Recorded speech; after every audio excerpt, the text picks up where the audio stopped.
अब हम लोग 8.2 स्टार्ट करेंगे। तो इसका फर्स्ट क्वेश्चन हमें दे रखा है sin 60 degree into cos 30 degree plus sin 30 degree into cos 60 degree.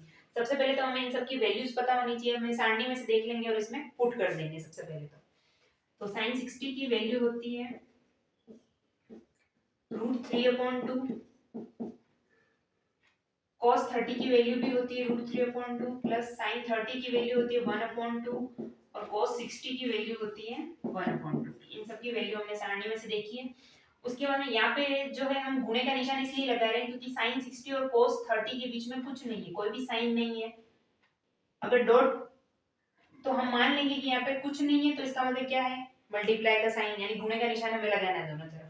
और किसी भी इक्वेशन में यानी किसी भी समीकरण में अगर गुणा जोड़ बाकी सब साथ में दे रखे हैं तो हमें सबसे पहले भाग करना है। यदि भाग तो यहाँ पे है नहीं तो हम गुणा करेंगे सबसे पहले, उसके बाद में जोड़ और उसके बाद में बाकी होती है तो हम सबसे पहले गुणा करेंगे। तो ये दो भिन्नों के बीच में हमें गुणा करना है। तो भिन्नों का गुणा कैसे होता है, ऊपर वाली संख्या ऊपर वाली से गुणा होती है और बटे के नीचे वाली बटे के नीचे वाली से। तो √3 को √3 से गुणा किया 3, 2 को 2 से गुणा किया 4, 1 को 1 से गुणा किया 1, 2 को 2 से गुणा किया 4। अब क्या करेंगे, ये दोनों भिन्न है, भिन्नों की जोड़ करनी है, बीच में प्लस का निशान है यानी भिन्नों की जोड़ करनी है। तो बटे के नीचे वाली संख्या को हम एक बार लिखेंगे, ऊपर वालों को ऐसे जोड़ के रूप में लिख देंगे। 3 और 1 को जोड़ेंगे तो 4 आ जाएगा और 4 में 4 का भाग लगाएंगे तो हमारे पास एक आंसर आ जाएगा। अब हम लोग सेकंड क्वेश्चन सॉल्व करेंगे। इसमें भी हम वैल्यू पुट करेंगे। यहाँ पे लिखेंगे 2 और 10 45 के बीच में भी किसी का निशान नहीं तो हम गुणे का निशान लगा देंगे। 10 स्क्वायर 45 डिग्री का मतलब है कि 10 45 की जो भी वैल्यू है हमें यहाँ पे लिखनी है और उसका स्क्वायर करना है। 10 स्क्वायर 45 का मतलब होता है कि 10 45 का स्क्वायर करना है हमें। तो 10 45 की वैल्यू होती है 1 और इस स्क्वायर का मतलब हो गया कि 10 45 का स्क्वायर यानी 1 का स्क्वायर करना है हमें। प्लस cos स्क्वायर 30 डिग्री यानी cos 30 का स्क्वायर करना है। अब cos 30 की वैल्यू क्या होती है, √3/2, इसका स्क्वायर करना है। माइनस sin स्क्वायर 60 डिग्री यानी sin 60 का स्क्वायर करना है। sin 60 की वैल्यू होती है √3/2, तो इसका स्क्वायर। अब हम क्या करेंगे, सबसे पहले इन स्क्वायर को सॉल्व करेंगे। स्क्वायर का मतलब हो गया कि गुणा ही हो रहा है, तो सबसे पहले हम गुणा करेंगे, उसके बाद में जोड़ और बाकी करेंगे। तो सबसे पहले हम गुणा करेंगे। तो यहाँ पे लिखेंगे हम 2 × 1 का स्क्वायर यानी 1 को 1 से गुणा करने पे 1 ही आता है। फिर यहाँ पे प्लस का साइन है, इसको एक ब्रैकेट में रख देते हैं। फिर यहाँ पे प्लस का साइन, √3/2 यानी √3 का स्क्वायर करेंगे। √3 × √3/2 × 2, यहाँ पे भी √3 × √3/2 × 2 को 1 से गुणा करेंगे 2, प्लस √3 को √3 से गुणा किया 3/2 दूनी 4, माइनस √3 को √3 से गुणा किया 3/2 दूनी 4। अब ये प्लस का 3/4 ये माइनस का 3/4, प्लस के 3/4 में से माइनस का 3/4 गया तो 0 बचेगा। तो इसमें से ये कट गया तो ये सिर्फ यहाँ पे हमारा आंसर आ जाएगा 2। अब हम लोग 8.2 का फर्स्ट का थर्ड क्वेश्चन सॉल्व करेंगे। cos 45 की वैल्यू क्या होती है, 1/√2। sec 30 की वैल्यू होती है 2/√3।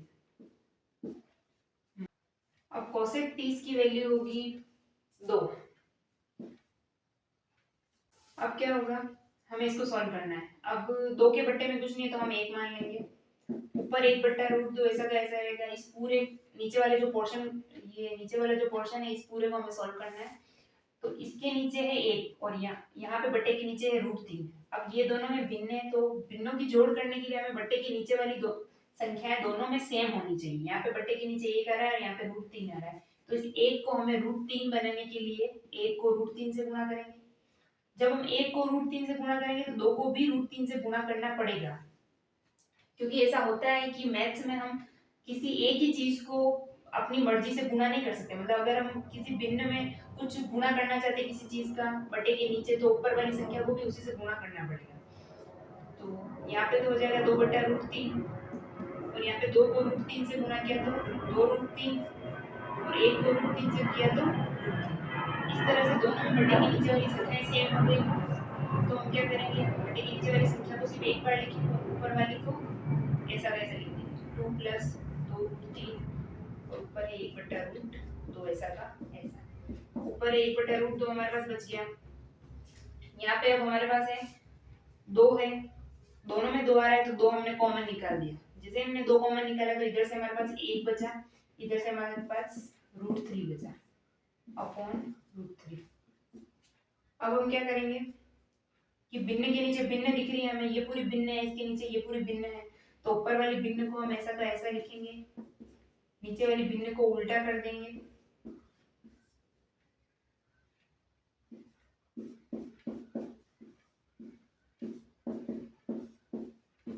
इस तरह से हमारे पास आंसर आ जाएगा √3 अपॉन 2 √2 1 प्लस √3, ये हमारा आंसर हो जाएगा। इसके बाद में हमें फोर्थ क्वेश्चन सॉल्व करना है। इसमें भी हमें सबकी वैल्यू पुट करनी है। sin 30 की जगह हम रखेंगे 1/2, tan 45 की जगह 1 रखेंगे, माइनस cosec 60 की जगह हम रखेंगे, क्योंकि sin 60 की वैल्यू होती है √3/2, तो cosec 60 की होगी 2/√3।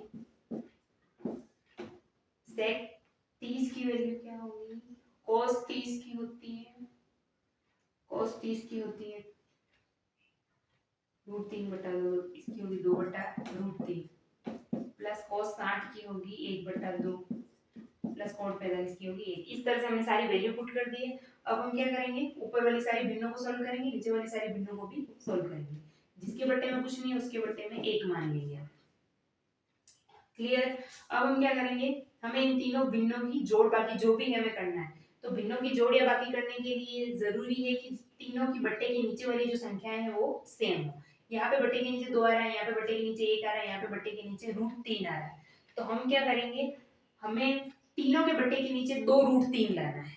क्या चीज लानी है, 2 √3, यानी कि इसके बट्टे में अगर 2 है तो मुझे इस 2 की जगह 2 √3 लाना है। अगर मुझे इस 2 को 2 √3 बनाना है, यानी मुझे इस 2 को √3 से गुणा करना पड़ेगा, तो मैं 2 को √3 से गुणा करूंगी तो इस 1 को भी √3 से गुणा करना पड़ेगा, क्योंकि बट्टे के नीचे वाली संख्या को जिससे आप गुणा कर रहे हो ऊपर वाले अंश को भी उसी से गुणा करना पड़ेगा। अब इस √3 से मुझे 2 √3 बनाना है, तो √3 को मुझे 2 से गुणा करना है, तो ऊपर वाले 2 को भी 2 से गुणा करना पड़ेगा। अब इस 1 से मुझे पूरा 2 √3 बनाना है, तो मुझे इस 1 को पूरे 2 √3 से गुणा करना पड़ेगा, तो ऊपर वाले 1 को भी मुझे 2 √3 से गुणा करना पड़ेगा।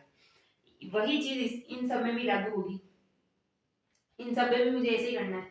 तो 2 को √3 से गुणा किया 2 √3 बन गया, फिर 1 को √3 से गुणा किया तो √3, प्लस यहाँ पे 1 को 2 √3 से गुणा किया तो यहाँ पे बन गया 2 √3, ऊपर वाले 1 को भी 2 √3 से गुणा किया तो 2 √3, यहाँ पे फिर बटे के नीचे √3 को 2 से गुणा किया तो 2 √3, ऊपर भी 2 दूनी 4, बटे के नीचे यहाँ पे भी वापस ऐसे होगा, √3 को 2 से गुणा करेंगे तब जाके 2 √3 बनेगा, तो इसको भी 2 से गुणा करेंगे, इस 2 को √3 से गुणा करेंगे तो 2 √3 बनेगा, तो इस 1 को भी √3 से गुणा करेंगे, इस 1 को 2 √3 से गुणा करेंगे तब जाके 2 √3 बनेगा, तो इस 1 को भी 2 √3 से गुणा करेंगे। इन सब में ऐसे ही होगा, तो यहाँ पे भी हम ऐसा कैसा लिख देंगे, 2 को 2 से गुणा किया 4, √3 को 2 से गुणा किया 2 √3, प्लस 1 को √3 से गुणा किया √3, यहाँ पे 2 को √3 से गुणा किया 2 √3, प्लस 1 को 2 √3 से गुणा किया 2 √3 अपॉन 1 को 2 √3 से गुणा किया तो 2 √3। अब हमें कुछ नहीं करना है, बट्टे के नीचे वाली संख्या सब में सेम आ गई, सबको एक बार लिखना है, 2 √3 को मुझे एक बार लिखना है, और √3 प्लस 2 √3 माइनस 4, बट्टे में क्या आएगा, बट्टे में भी 2 √3 और इसके ऊपर आएगा 4 प्लस √3 प्लस 2 √3। अब क्या होगा कि ऊपर वाली भिन्न ऐसी कैसी रहेगी, सबसे पहले तो ऊपर वाली भिन्न को हम सॉल्व करेंगे कि इस √3 के आगे कुछ नहीं यानी 1 है, और इस √3 के आगे 2 है, यानी 1 √3 और 2 √3 जुड़ गए तो इनके आगे वाली संख्या जुड़ जाएगी, ये 1 और 2 जुड़ गए तो 3 √3 बन गए, 3 √3 माइनस 4 अपॉन 2 √3, और ये बट्टे के भिन्न के नीचे भिन्न है तो ये भिन्न उल्टी हो जाएगी, 2 √3 ऊपर आ जाएगा, और इनको भी ऐसे सॉल्व करके हम नीचे ले आएंगे। इनको सॉल्व कैसे करेंगे, 4 तो ऐसा कैसा रहेगा, 4 पीछे लिख देते हैं प्लस का चला, अब इसके भी आगे 1 है तो 1 √3 और 2 √3 हो गए 3 √3, इस 2 √3 से ये 2 √3 कट गया। अब हमारे पास क्या बचा है, 3 √3 -4 अपॉन 3 √3 +4। ये थोड़ा और सॉल्व होगा आगे, हम इसको सॉल्व करते हैं।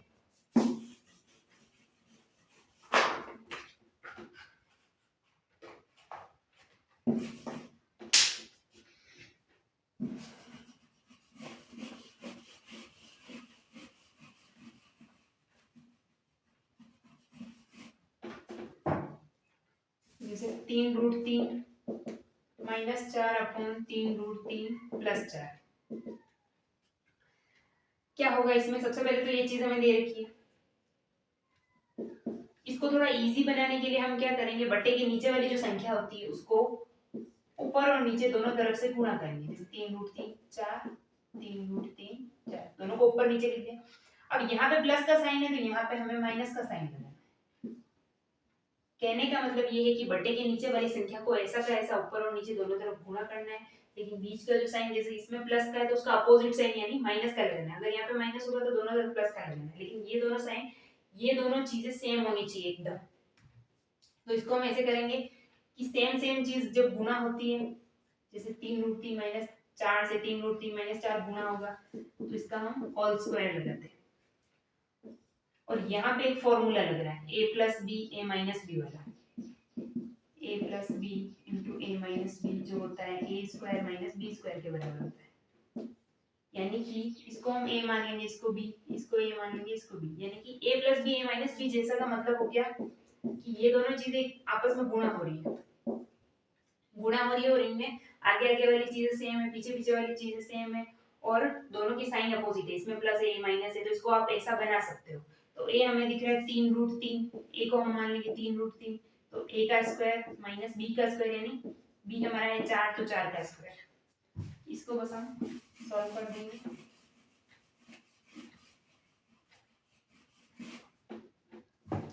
तो हमें ऊपर वाले को भी सॉल्व करना पड़ेगा, क्योंकि इसमें फॉर्मूला लगेगा a - b का होल स्क्वायर वाला। a - b का whole square is equal to a² - 2ab plus b²। तो हमारे लिए a क्या है? ये है, b है ये। a का स्क्वायर यानी 3√3 का स्क्वायर माइनस 2ab यानी 2, a कितना है 3√3, b कितना है 4, प्लस b² यानी 4 का स्क्वायर अपॉन 3√3 का स्क्वायर करेंगे। 3√3 का स्क्वायर करने का मतलब ये हो गया कि सबसे पहले तो 3 का स्क्वायर करो और √3 का स्क्वायर अलग करो, 3 का स्क्वायर अलग करो, √3 का स्क्वायर अलग करो। 3 का स्क्वायर होता है 3 × 9, √3 का स्क्वायर होता है 3, √3 को √3 से गुणा करने पे आता है 3, फिर इन दोनों को गुणा करो तो 27, यानी कि 3 √3 का स्क्वायर करने पे आता है 27। ये चीज हमें पता होनी चाहिए। और 4 का स्क्वायर होता है 16। 3√3 का स्क्वायर ऊपर वापस हम लिख देंगे, 27 होता है हमें पता है, माइनस 2 को 3 से गुणा किया 2 × 6, 6 को 4 से गुणा किया 24, 2 × 6 6 × 24, 24 √3 हमारे पास ये चीज आ गई, प्लस 4 × 16, 4 का स्क्वायर 16 आ गया, अपॉन में 27 में से 16 गया तो 11।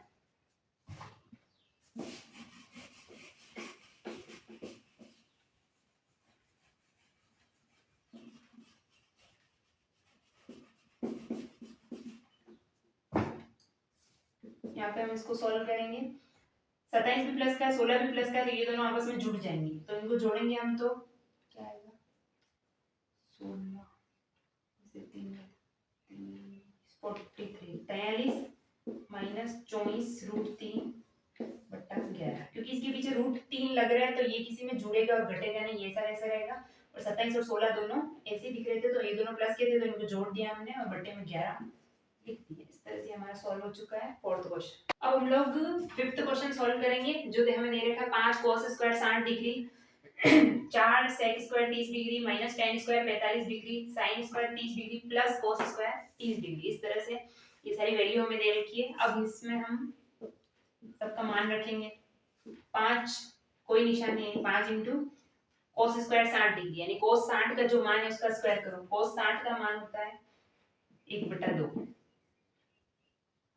cos 60 की वैल्यू होती है 1/2 का स्क्वायर करना है, क्योंकि cos स्क्वायर 60 डिग्री है। प्लस 4 × sec स्क्वायर 30 डिग्री यानी sec 30 का जो भी मान है उसका स्क्वायर करना है, तो sec 30 का मान होता है cos 30 का मान होता है √3/2, 2/√3 का square minus tan square 45 degree यानी tan 45 का स्क्वायर करना है, tan 45 यानी 1 का square. sin square 30 degree, sin 30 की वैल्यू होती है 1/2, तो 1/2 का स्क्वायर करना है। cos 30 की वैल्यू होती है √3/2, तो √3/2 का स्क्वायर करना है। अब हमें क्या करना है, 5 इंटू स्क्वायर वालों को सॉल्व करना है। तो 1/2 का स्क्वायर होगा 1 का स्क्वायर होगा 1 और 2 का स्क्वायर होगा 4, 2 दूनी 4 होता है। फिर हमें इसको ब्रैकेट में बंद कर देंगे, फिर हम प्लस का साइन लगाएंगे, फिर यहाँ पे हम लिखेंगे 4, इसको भी ब्रैकेट में बंद करेंगे, इंटू 2 का स्क्वायर होता है 4 प्लस √3 का बट्टा √3 का स्क्वायर होगा 3, इसको वापस ब्रैकेट में बंद कर दिया, माइनस 1 का स्क्वायर 1 ही होगा। इस तरह से ये हमने सॉल्व कर दिया। 1/2 का स्क्वायर जो होगा 1/4 होगा, क्योंकि 1 का स्क्वायर है वो 1 होता है और 2 का स्क्वायर 4, प्लस √3 का स्क्वायर जो है 3 होगा, √3 को √3 से गुणा करने पे 3 आता है। किसी भी रूट वाली संख्या को, जैसे √7 को हम √7 से गुणा करेंगे तो 7 आ जाएगा।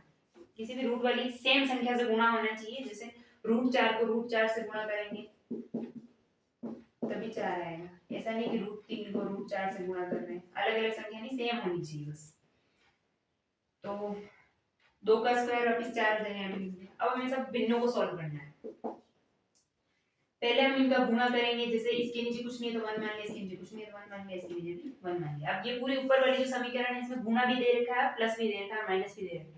तो सबसे पहले हम गुणा करेंगे। तो भिन्नों का गुणा कैसे होता है, ऊपर वाली से बट्टे के नीचे वाली से गुणा होगी, यानी 5 1 से गुणा होगा तो 5 और 1 4 से गुणा होगा तो 4 प्लस 4 4 से गुणा होगा तो 16 बट्टा 1 3 से गुणा होगा तो 3 माइनस 1/1 ऐसा कैसा, फिर बट्टे के नीचे। अब इन दोनों में हम जोड़ हो रही है और बट्टे की, और इन दोनों भिन्नों में जोड़ हो रही है और बट्टे के नीचे वाली संख्या जो है सेम है। अगर बट्टे के नीचे वाली संख्या सेम है तो उसको हमें एक ही बार लिखना है, और ऊपर वालों में जो भी जोड़ हो रही है बाकी हो रही है इसे करके लिख देना है, यानी 1 + 3। फिर हमें क्या करना है, यहाँ तो ठीक है बट्टे के नीचे वाली संख्या सेम थी तो हमने इसको ऐसे उतार दिया, लेकिन यहाँ पे सेम नहीं है तो इसे हमें सेम बनाना पड़ेगा। जैसे 4 और 3 और 1 है, तो इन ऐसी कौन सी संख्या है जो 1 3 और 4 तीनों के पाड़े में आती है, तो 12 ले लेंगे हम। तो 4 से में हमें 12 बनाना है, 3 से भी 12 बनाना है और 1 से भी 12 बनाना है। तो ऐसी कौन सी संख्या है जिसको हम 4 से गुणा करें तो 12 आ जाए, 3 से 4 × 12 होता है। 3 को किससे गुणा करें कि 12 आ जाए, तो 4 से। 1 को किससे गुणा करें कि 12 आ जाए, तो 12 से। तो 4 को मैंने 3 से गुणा किया तो 5 को भी 3 से गुणा करना पड़ेगा। 3 को 4 से किया तो 16 को भी 4 से गुणा करें। बट्टे के नीचे वाली संख्या को जिस संख्या से गुणा कर रहे हैं बट्टे के ऊपर वाली को भी उसी से गुणा करना है। 1 को 12 से गुणा किया तो इस 1 को भी 12 से गुणा करना है। इस तरह से हम इन सबको चेंज करके लिख देंगे। यहाँ पे आगे 4 × 12 5 × 15 प्लस 3 चौक 12, ऊपर आ गया 16 चौक 64 माइनस 12/12, और यहाँ पे 3 और 1 को जोड़ा तो 4/4। इस तरह से इन सब में हमारे पास 12 सेम संख्या आ गई, तो एक बार लिखेंगे। ये हो गया हमारा 15 + 64 - 12, बट्टे में 4 का भाग लिया तो 1, और किसी भी भिन्न के बट्टे के नीचे 1 हो तो उसकी कोई वैल्यू नहीं होती, तो बट्टे के नीचे हम 1 नहीं लिखे तो भी चलेगा। इसके बाद अगर हम सॉल्व करेंगे तो ऊपर क्या है हमारे पास 15 और 64 दोनों प्लस की संख्याएं हैं, तो इन दोनों को हम जोड़ देंगे। तो 15 और 64 को जोड़ेंगे तो हमारे पास आ जाएगा 69 फिर 79, यहाँ पे आ जाएगा हमारे पास 79 - 12/12।